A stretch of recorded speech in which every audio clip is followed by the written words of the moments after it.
नमस्कार दोस्तों, आप सभी का एक बार फिर से स्वागत है हमारे YouTube channel tour guide with Negi ji में। दोस्तों आज मैं आपको सैर कराने वाला हूं भारत के खूबसूरत राज्य उड़ीसा की। दोस्तों ये राज्य अपने समुद्री तट और दर्शनीय स्थलों के लिए दुनिया भर में प्रसिद्ध है। यहाँ पर 500 किलोमीटर लंबे समुद्र तट के साथ साथ ऐतिहासिक स्मारक और दर्शनीय मंदिर भी हैं, जहाँ हर साल लाखों लोग आते हैं। आज हम आपको उड़ीसा के उन 10 पर्यटक स्थलों पर घुमाएंगे जो यहाँ आने वाले पर्यटकों को सबसे ज़्यादा पसंद आते हैं। तो चलिए फिर हमारे साथ और हम आपको बताते हैं उड़ीसा के टॉप 10 टूरिस्ट प्लेसेस के बारे में। तो दोस्तों उड़ीसा की टॉप 10 टूरिस्ट प्लेसेस की लिस्ट में पहले नंबर पर आता है भुवनेश्वर। दोस्तों भुवनेश्वर को मंदिरों का शहर के नाम से भी जाना जाता है और ये शहर उड़ीसा में सबसे ज़्यादा घूमे जाने वाली जगह है। यहाँ पर ऐतिहासिक स्थल, धार्मिक स्थान और शहरीकरण सब कुछ एक साथ देखने को मिलता है। यहाँ के प्रमुख दर्शनीय स्थल हैं लिंगराज मंदिर, ब्रह्मोत्सवर मंदिर, 64 योगिनी मंदिर, भास्करेश्वर मंदिर, धौली हिल्स और नंदनकानन जूलॉजिकल पार्क। यहाँ का लिंगराज मंदिर सबसे ज़्यादा प्रसिद्ध है क्योंकि इसकी वास्तुकला और डिजाइन इतना सुंदर है कि हर कोई इसको देखकर हैरान रह जाता है। भगवान शिव को समर्पित लिंगराज मंदिर का निर्माण 11वीं शताब्दी में गंग राजवंश के राजाओं द्वारा कराया गया था और इसको बनने में करीब 40 सालों का समय लगा है।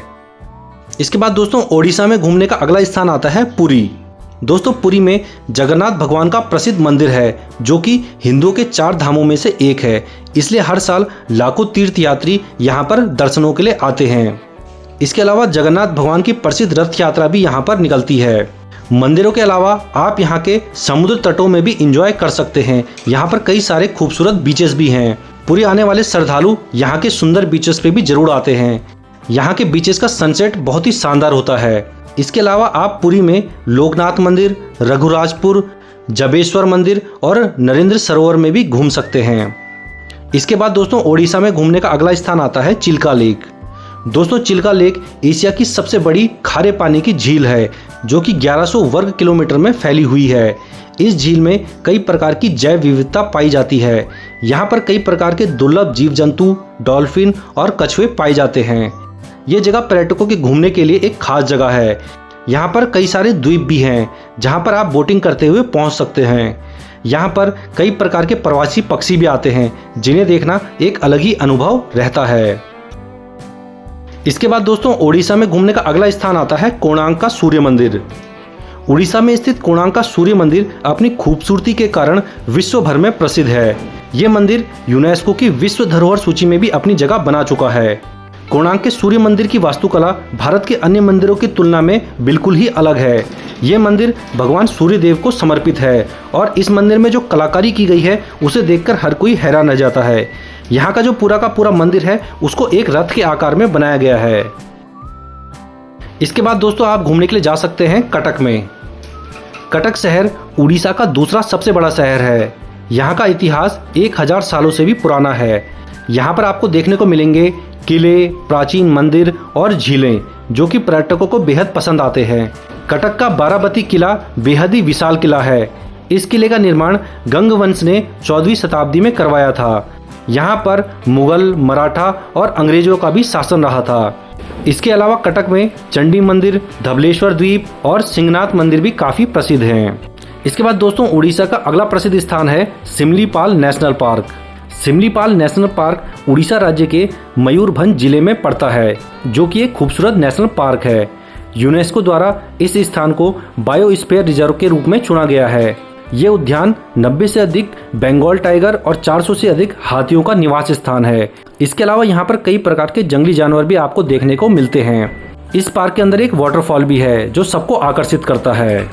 इसके बाद दोस्तों उड़ीसा में घूमने का अगला प्रसिद्ध स्थान है उदयगिरी और खंडगिरी की गुफाएं। दोस्तों उदयगिरी और खंडगिरी की गुफाएं उड़ीसा में घूमने की सबसे खास जगहों में से एक है। ये गुफाएं भुवनेश्वर से 6 किलोमीटर की दूरी पर स्थित हैं। इन गुफाओं के बारे में बताया जाता है कि इन गुफाओं का निर्माण जैन समुदाय द्वारा हजारों साल पहले किया गया था। ये गुफाएं पहाड़ों को काटकर बनाई गई हैं और इन पर किया गया बारीक काम सबको हैरान कर देता है। उदयगिरी में 18 और खंडगिरी में 15 गुफाएं हैं। अगर आप भुवनेश्वर घूमने आते हैं तो आपको एक बार यहाँ पर जरूर जाना चाहिए। इसके बाद दोस्तों उड़ीसा में घूमने का अगला स्थान आता है नंदनकानन जूलॉजिकल पार्क। नंदनकानन उड़ीसा का ही नहीं बल्कि पूरे भारत का एक प्रसिद्ध चिड़ियाघर है और ये स्थान पर्यटकों को बहुत ज़्यादा आकर्षित करता है। ये पार्क भुवनेश्वर से 20 किलोमीटर की दूरी पर है।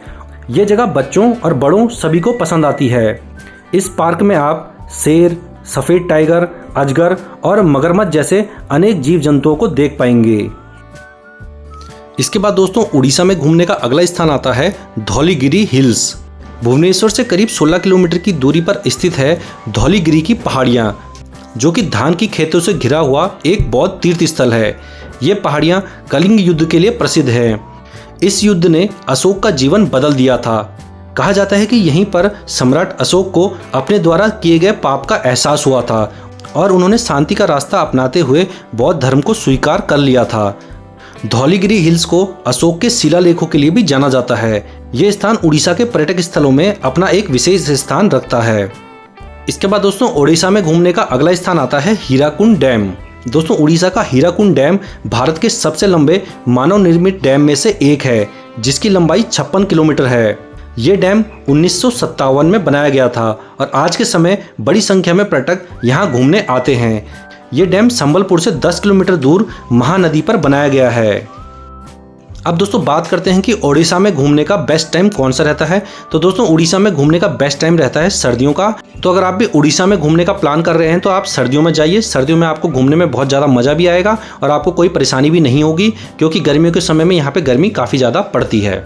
और दोस्तों आज का हमारा ये वीडियो आप लोगों को कैसा लगा हमें कमेंट करके जरूर बताना। हमारा आज का ये वीडियो आप लोगों को अगर पसंद आया हो तो हमारी इस वीडियो को लाइक करके हमारे चैनल को सब्सक्राइब भी कर लीजिए। इसके बाद दोस्तों मिलेंगे नेक्स्ट वीडियो में, तब तक के लिए धन्यवाद। जय हिंद।